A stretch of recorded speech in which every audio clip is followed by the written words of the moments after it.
All right, let's dive right in today. We're tackling morality and politics, and wow, have you given me some fascinating books to work with? Oh, yeah. We've got Haidt's Righteous Mind and then Hidden Agenda of the Political Mind by Weeden and Kurzban. What's striking me is they explain our political clashes in totally different ways. Yeah, it's not just about disagreeing on policies, right? Exactly. These books dig deeper, like into the psychology and morality behind our beliefs. Absolutely. So Haidt, in Righteous Mind, he argues that morality is way more complex than just like being nice. It's true. It's this whole set of foundations that shape our judgments. He says there are 6 of them, like pillars holding up our morality. Mm. Care, fairness, loyalty, authority, sanctity, and liberty. 6 pillars, that's a lot to keep track of. Well, he has this great analogy, compares it to our taste buds. Oh, I like analogies, go on. Just like we taste sweet, sour, salty, our moral sense is tuned differently based on these foundations. So some people are more sensitive to certain moral flavors than others? Exactly. And that ties directly into politics. Okay, how so? Haidt argues liberals and conservatives.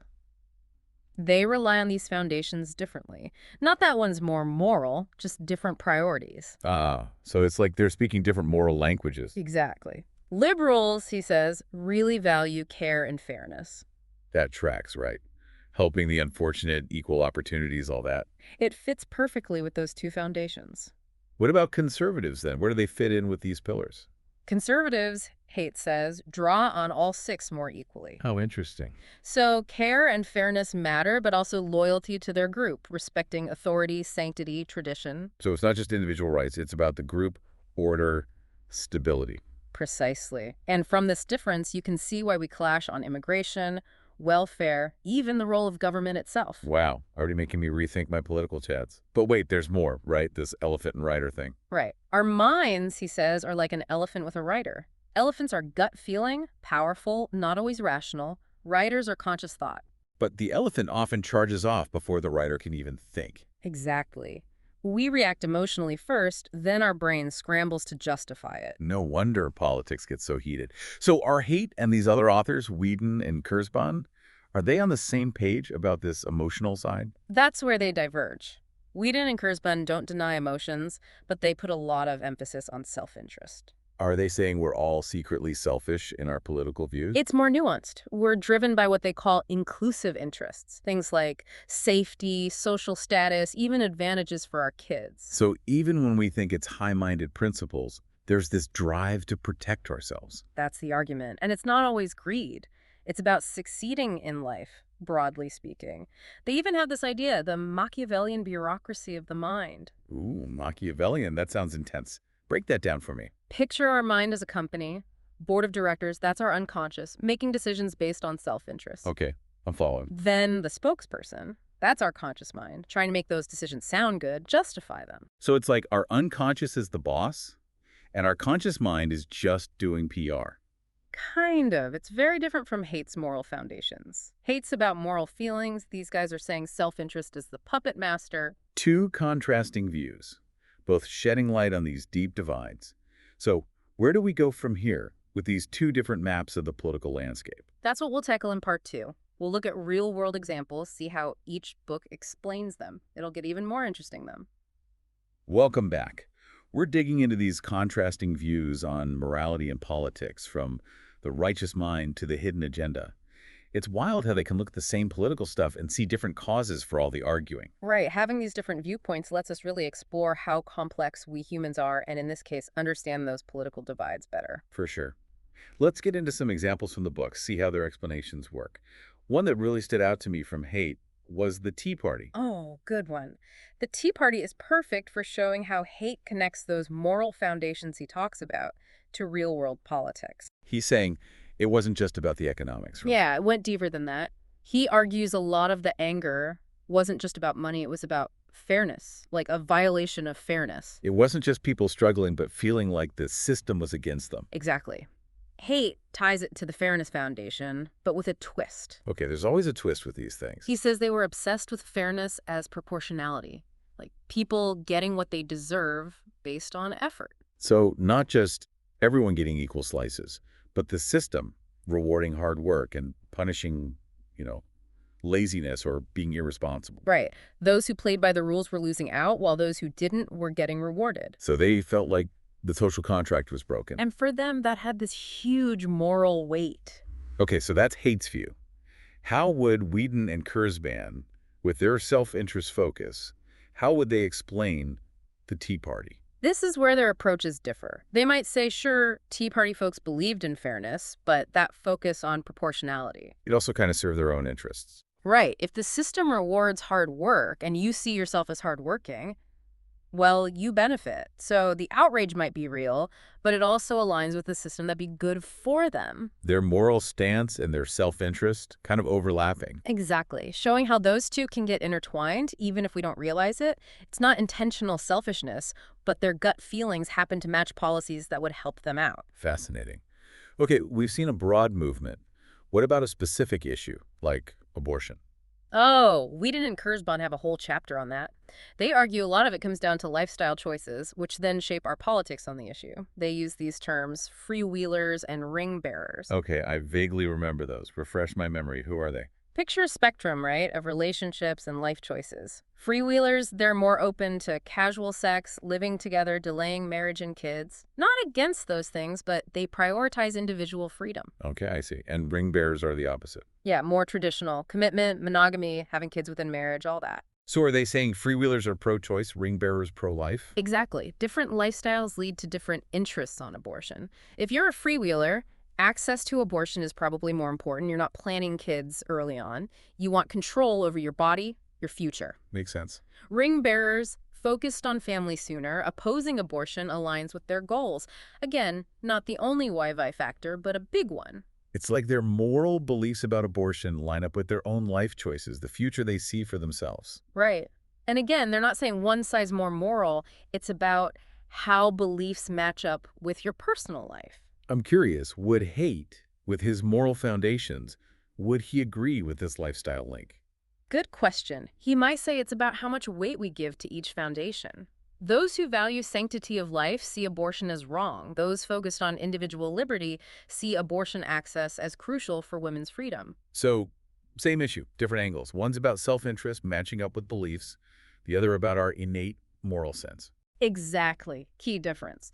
Weeden and Kurzban are hunting for those hidden agendas, the self-interest driving us.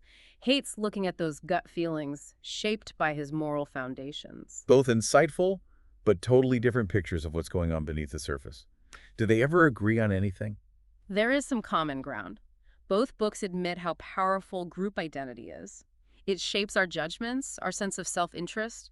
We're social creatures. We want to belong, be part of something bigger. Oh yeah, we've all felt that pull to conform to our group, our family, our political party, even online. Right.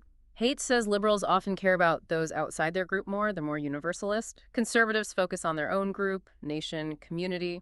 Weed and Kurzban might say that reflects different self-interests. We back policies that help our group, because ultimately, what's good for them is good for us. Both saying, hey, we're not as individualistic as we think. Our morals, our self-interest, it's all tangled up with our groups. Exactly. Big point of agreement there. Moral foundations or self-interest, those group influences are undeniable. This is eye-opening, but kind of discouraging, right? So much is outside our control. It can feel that way, but both books offer a sliver of hope, too. Oh, how so? Understanding these frameworks, the morals, the self-interest, the group stuff, it can help us talk better across those divides. But we'll get into that in part 3. Back again for round 3.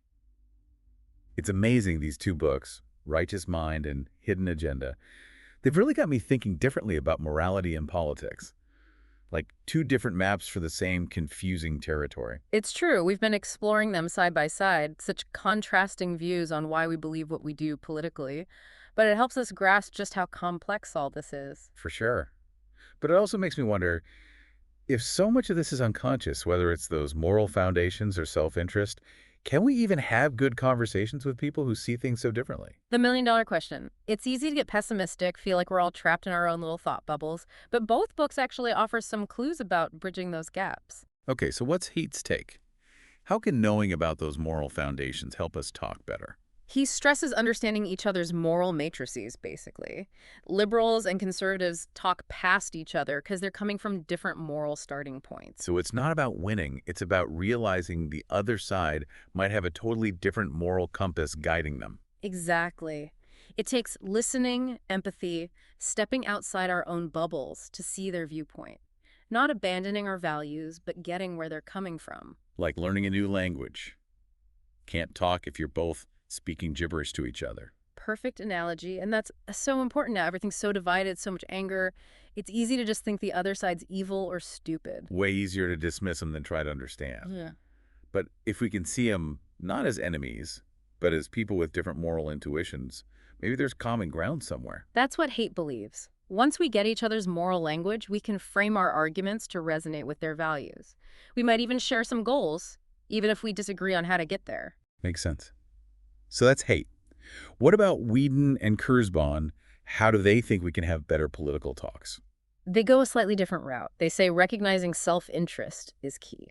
So instead of moral debates, we figure out what each side actually wants, Yeah. their practical concerns. Right. Figure out the underlying interests, and maybe there are solutions that benefit everyone, even if they're not morally perfect or ideologically pure.